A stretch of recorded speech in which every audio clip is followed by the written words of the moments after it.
Bonjour, heureux de vous retrouver. Aujourd'hui, nous allons parler de la pastorale étudiante dans un diocèse qui compte près de 65 000 étudiants. À Montpellier, l'Église catholique a choisi il y a 3 ans de dédier une paroisse du centre-ville aux étudiants. Comment le projet s'est-il enraciné? On va en parler. Et puis dans l'Hérault, avec son million d'habitants, le diocèse appelle à une mission fraternité lancée formellement lors de la fête de la Pentecôte. Nous en parlons avec Monseigneur Pierre-Marie Carré. Bonjour. Bonjour. Vous êtes archevêque de Montpellier depuis 2011. Alors vous étiez sur ce plateau il y a 2 ans et demi et vous nous présentiez ce lancement de cette paroisse Sainte-Bernadette, donc en plein centre-ville et à destination des étudiants. Comment cela s'est-il développé ? Les choses se sont développées, tout en mesurant que c'est une charge lourde pour le curé et l'équipe pastorale, puisque le père Strumia est à la fois curé de paroisse, aumônier d'étudiants, les deux allant ensemble. Et donc ça implique, il n'est pas tout seul, Dieu merci, mais ça implique des charges assez nombreuses qu'il mène vaillamment. En tout cas, c'est une attention de l'ensemble du diocèse auprès de ses étudiants, ce monde étudiant très nombreux. Et ce monde étudiant est important, et il faut vraiment un investissement pastoral. Alors, il est vrai qu'à Montpellier, comme dans d'autres villes étudiantes, ceux qui participent le plus à l'aumônerie étudiante ne sont pas tellement on pourrait dire de Montpellier, parce que les jeunes chrétiens, les jeunes catholiques de la ville et même du département, ils ont déjà leur mouvement, leur paroisse, et auxquels ils continuent à participer. Ce sont plutôt des étudiants venus d'ailleurs qui sont les piliers de l'aumônerie, mais c'est très bien, nous travaillons pour l'Église universelle. Les profils des étudiants qui fréquentent l'aumônerie étudiante sont variés.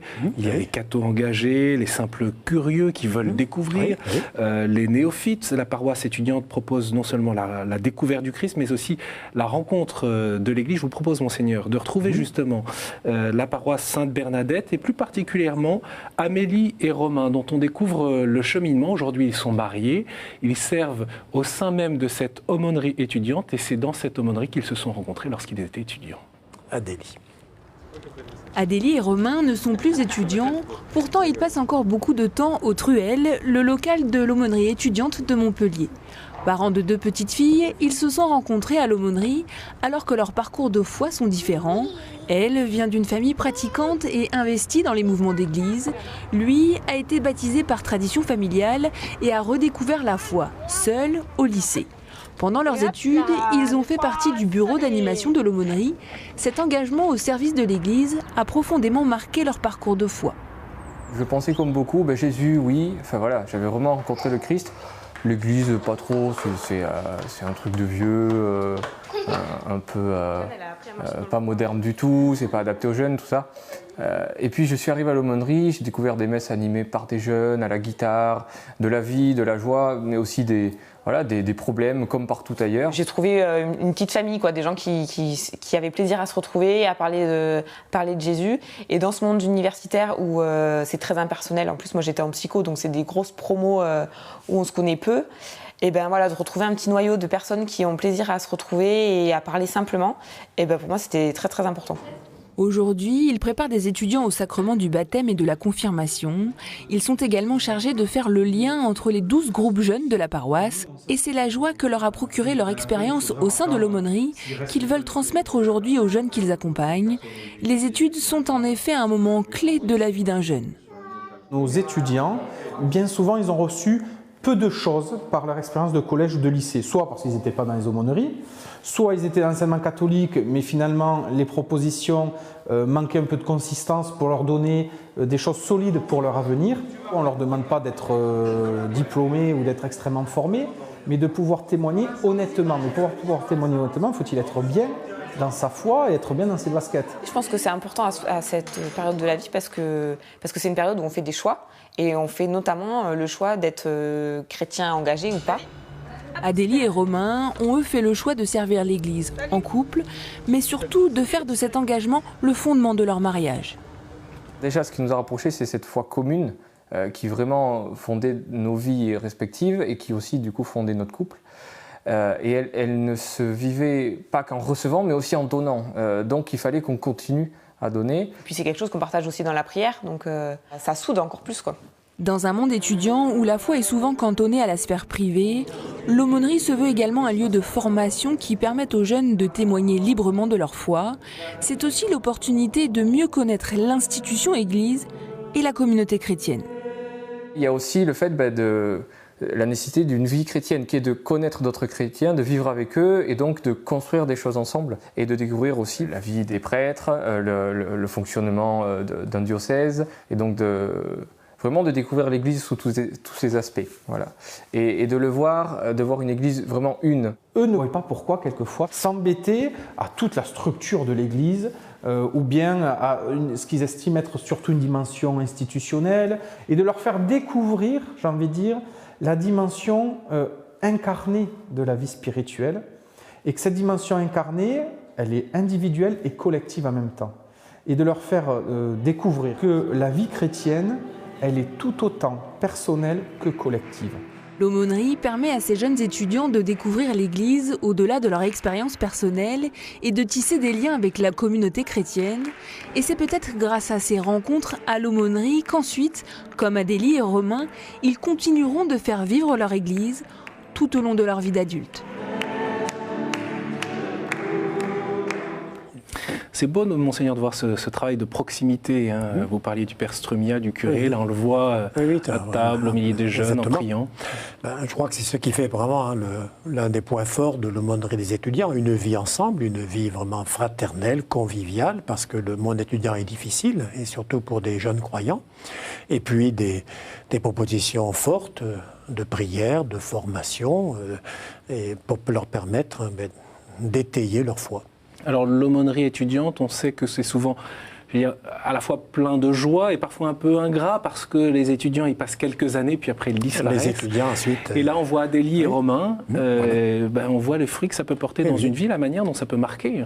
Oui, je crois que c'est important que précisément il puisse y avoir de jeunes animateurs et de jeunes adultes auprès des étudiants. D'abord c'est leur manière de montrer ce qu'ils seront eux dans quelques années, qu'ils peuvent aussi servir des jeunes vraiment et les aider, leur faire en quelque sorte découvrir en marchant à leurs pas une expérience qu'ils ont à vivre. On entendait à l'instant dans le reportage le rapport à l'Église. Quel regard vous portez-vous en tant qu'archevêque de Montpellier sur ce rapport à la foi, ce rapport à l'Église, alors que l'expérience spirituelle contemporaine porte souvent la marque de l'individualisme, non ? Oui, c'est vrai, on est spontanément, on est sensible à ce que chacun devient, l'épanouissement personnel. Mais vous avez entendu la réflexion qui a été dite, je croyais que l'Église c'était simplement des vieux, disait Romain. Eh bien, il a découvert que non.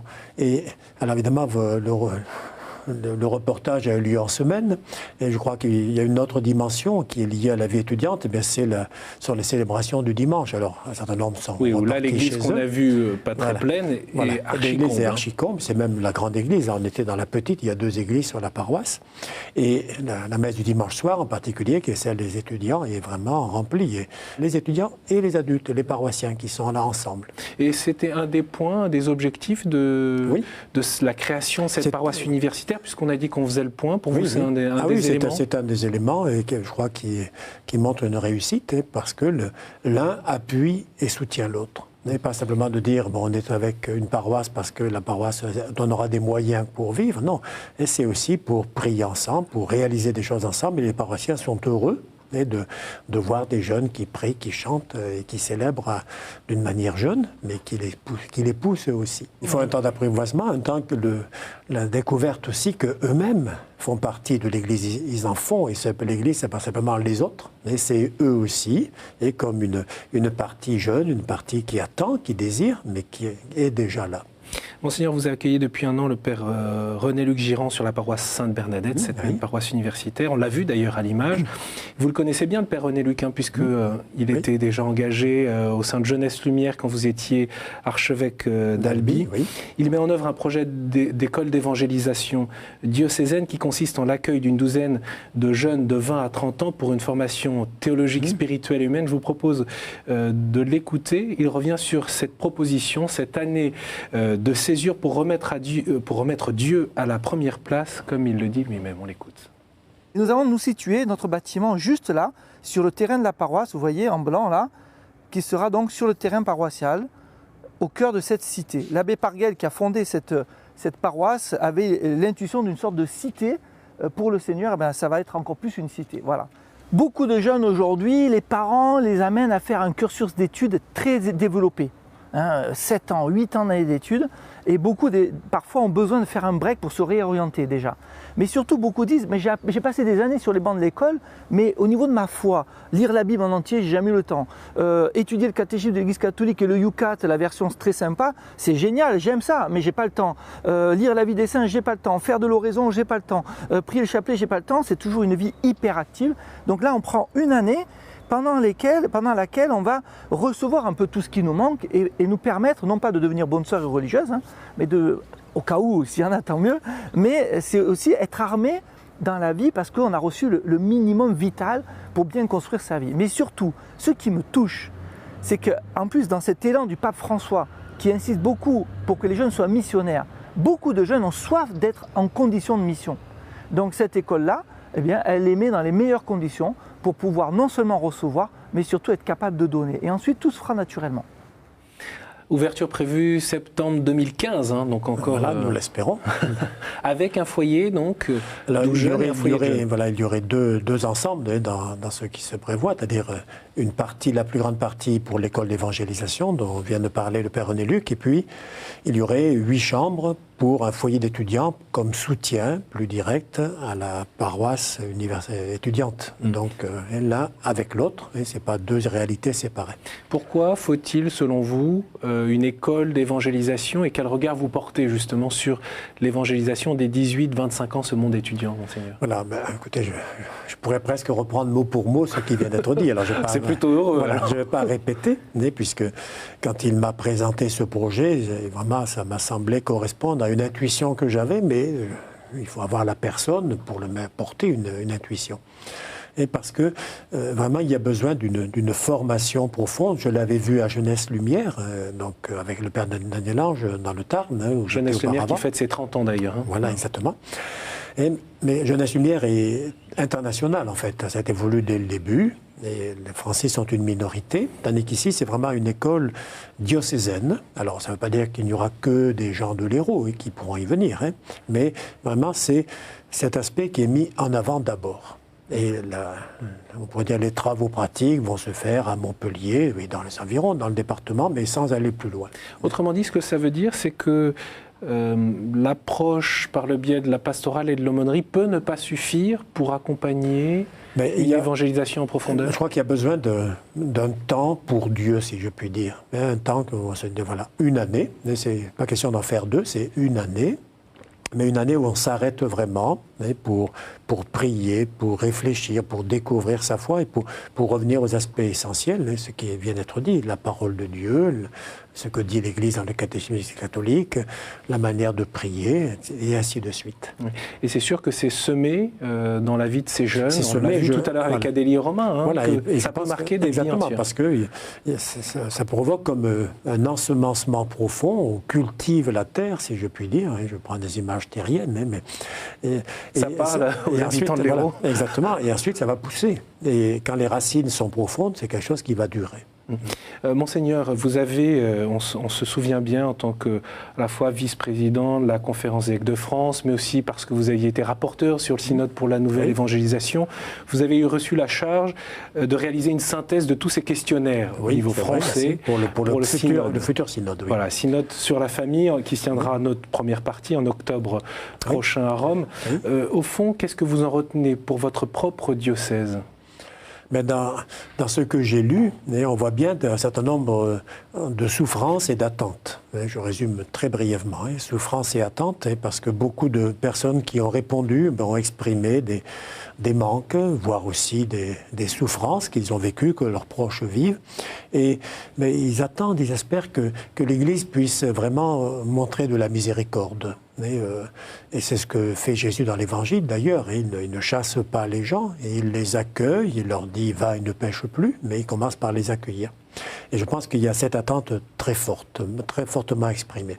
Ensuite, je laisse bien sûr aux membres des 2 synodes qui vont venir, et d'abord les présidents de conférences épiscopales, ce mois d'octobre qui vient, et puis l'année suivante un synode, on pourrait dire au complet.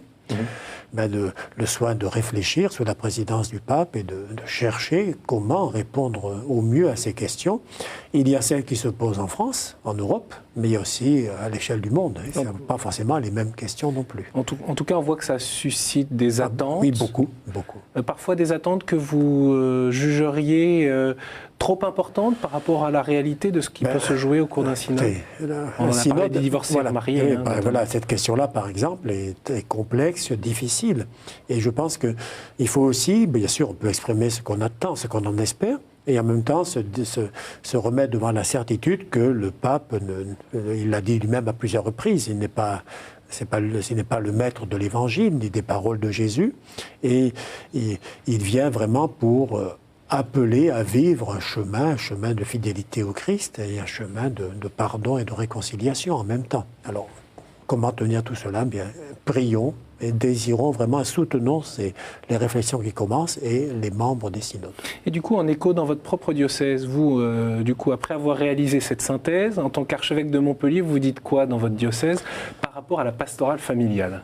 Je me dis qu'il y aurait des choses à développer. Là, vous savez que le cordonnier est souvent mal chaussé, parce que je mesure tout ce qu'il faudrait entreprendre, et pour l'instant, je cherche encore à mettre en place une équipe qui puisse porter tout cela.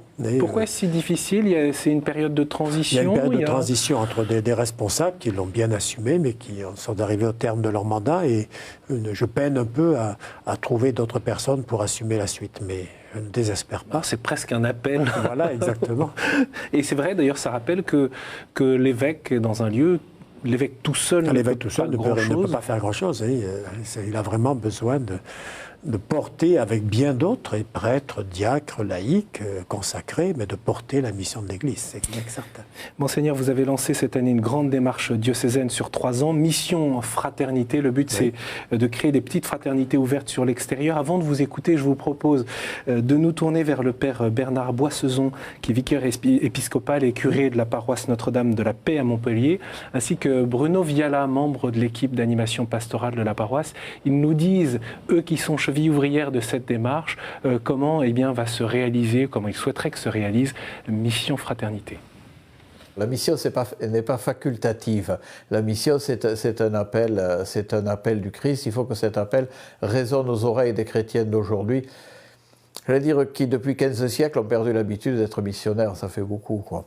Ça fait beaucoup, parce que depuis 15 siècles, c'est vrai que en arrière-fond, nous avons l'idée que nous sommes dans un monde chrétien.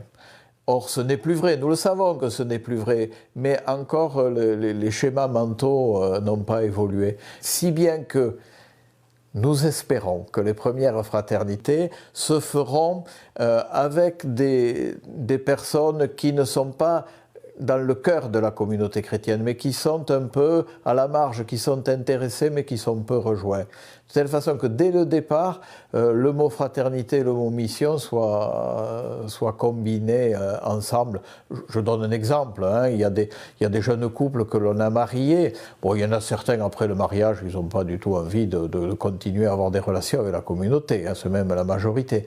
Mais il y en a d'autres qui ont fait un bout de chemin au moment du mariage, qui auraient envie peut-être d'un peu plus. Pareil pour le baptême des bébés. Il y a des parents avec qui nous avons tissé des relations intéressantes.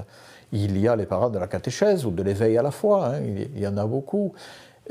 Voilà, avec ces personnes-là, peut-être nous pouvons faire des petites fraternités, voilà, qui seront au départ, qui n'auront pas de très grandes ambitions, mais qui auront cet avantage de revivifier nos communautés chrétiennes. Ce que j'attends, moi, de ce projet, c'est que ces fraternités, comme disait le père Boissezon, ne se sclérosent pas, elles soient ouvertes. Il faut qu'on puisse accueillir, et même au-delà d'accueillir, il faut qu'on aille vers les autres. L'essentiel est là, ce n'est pas d'accueillir les gens qui sont à côté de nous, il faut aller chercher, il faut aller en mission.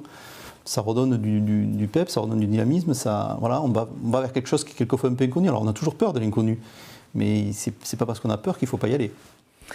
Et c'est vrai que ça fait peur parfois d'aller à la rencontre des autres. Et certains vous diront d'ailleurs, Monseigneur, la fraternité, ça ne se commande pas. Soit on se sent proche et dans ces cas-là, on peut avoir une expérience ensemble, et puis avec les autres, c'est plus dur. Oui, bien sûr, on peut dire cela. Je repense à quelques expressions du pape François dans l'exhortation La joie de l'Évangile. Oui. Et au numéro 99, 100 et 101 en particulier, je les connais bien, ceux-là. Allez, c'est s'y replonger. Voilà, bien, où il dit, voilà, j'invite toutes les communautés chrétiennes à cultiver la fraternité. Et, de façon à ce qu'on puisse dire, comme on disait des premiers chrétiens, voyez comme ils s'aiment. Et puis le pape insiste, tout en soulignant dans le paragraphe suivant, qu'il y a des difficultés, que ça n'est pas évident de vivre en fraternité. Voilà l'une des, on pourrait dire, cette exhortation a été publiée le jour même où je lançais à Montpellier, pour clôturer l'année précédente, donc le dernier dimanche de l'année liturgique, la fête du Christ roi, pour, à ce moment-là, à Rome, c'est clôturer l'année de la foi, et je lançais à Montpellier ce... Vous avez vu une belle confirmation. Alors, voilà, exactement, parce que je crois que la source est la même, et c'est que cette exhortation, la joie de l'Évangile, elle vient au terme comme conclusion du synode, même si le pape François dit bien qu'il a rajouté d'autres choses en plus. Eh bien, le synode sur la nouvelle évangélisation, dont je me suis trouvé être partie prenante. Et dans ce synode, l'une des intuitions était de dire, mais l'évangélisation, elle s'exerce aussi, il y a bien des manières, mais elle s'exerce aussi par la manière dont les chrétiens vivent en frères, et cette fraternité qui va rayonner. Et j'ai entendu plusieurs fois dans les témoignages qui viennent d'être donnés, le mot « sortir ». Et là encore, c'est un terme favori du pape François, il faut aller vers. Et comment vous expliquez, Monseigneur, ce réveil? Parce que vous parlez de la fraternité, mais on l'entend ici, nos invités, les différents évêques insistent beaucoup depuis ces derniers mois sur cette notion de fraternité. Fraternité d'ailleurs entre prêtres, parfois fraternité en paroisse, fraternité locale. Quelles que soient les déclinaisons, fraternité évidemment avec les plus fragiles, les exclus, c'était l'expérience de Diaconia. Qu'est-ce qui se passe pour vous? Comment vous l'expliquez? Est-ce que il y a une raison pour laquelle cette insistance sur la fraternité semble concomitante? Alors, si on y insiste, c'est sans doute parce qu'on trouve qu'elle manque, qu'elle n'est pas suffisante. Ça, je crois que c'est déjà une première chose. Ensuite, c'est une manière de répondre aussi à l'individualisme qu'il y a dans notre monde. Parce que, et trop souvent, et nous, chrétiens, nous sommes aussi marqués par tout ce qui traverse notre monde, mais on se replie, on se referme sur soi ou sur vraiment des quelques proches. Et donc cette fraternité, elle est avec d'autres personnes et que spontanément peut-être on n'aurait pas choisi. Et c'est ce que Jésus nous dit dans l'Évangile, de vivre. Je crois que et ça correspond à une nécessité d'aujourd'hui. J'avais déjà trouvé cette expression dans la première encyclique du pape François, et signée aussi par, comme il dit, mon prédécesseur, il a beaucoup travaillé, mais il y a un développement sur la fraternité, et en disant, mais voilà, la nôtre, elle est fondée sur le fait d'avoir un seul Père, un Père du ciel. Une exigence spirituelle, cette fraternité. C'est ça qui est premier. Donc c'est l'exigence spirituelle de la fraternité, mais c'est pour la mission, c'est pour porter ensemble la mission. Il faut tenir les deux. Ce n'est pas simplement pour le plaisir d'être bien ensemble, ce qui est déjà louable, mais c'est pour porter la mission. Et ça a été dit encore dans le témoignage du Père Boissezon. Monseigneur, peut-être pour terminer, cette fraternité, est-ce qu'elle n'est pas d'autant plus nécessaire que les temps pour l'Église, dans certains diocèses, on le voit bien, sont éprouvés, surtout dans le monde rural, où on se pose beaucoup de questions sur la capacité de l'Église aujourd'hui à maintenir une présence, un quadrillage, pour les prêtres bien sûr, mais aussi pour les laïcs d'ailleurs. Et je crois que l'existence de petites communautés chrétiennes est absolument décisive pour l'avenir de l'Église dans ces zones rurales, en ville aussi d'ailleurs d'une autre manière. C'est comme ça que l'Église a commencé. Elle n'a pas commencé par l'envoi d'un prêtre, elle a commencé par le fait qu'il y avait des chrétiens. Et des chrétiens qui vivaient dans tel village, dans tel endroit. Et puis, progressivement, ils se sont regroupés, se sont fédérés. Puis, un jour, les évêques leur ont envoyé des prêtres pour les soutenir. Et puis, nous sommes dans cette période où on redécouvre vraiment la mission portée par tous, prêtres et laïcs. Et cette redécouverte, pour vous, prendra du temps, concrètement, par exemple, dans l'Hérault?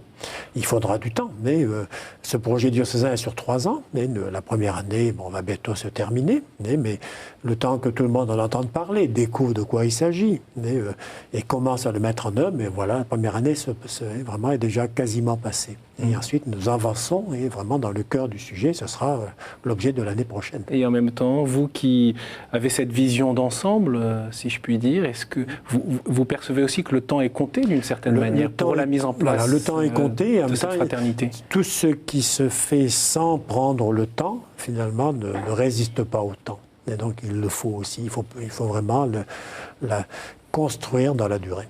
Merci beaucoup, Monseigneur, d'être venu sur ce plateau. Bien sûr, pour en savoir plus sur cette mission fraternité, je vous renvoie au site du diocèse de Montpellier. Et puis, bien sûr, pour retrouver l'actualité de l'Église dans l'Hérault, et puis cette émission, vous la retrouvez sur le site de KTO.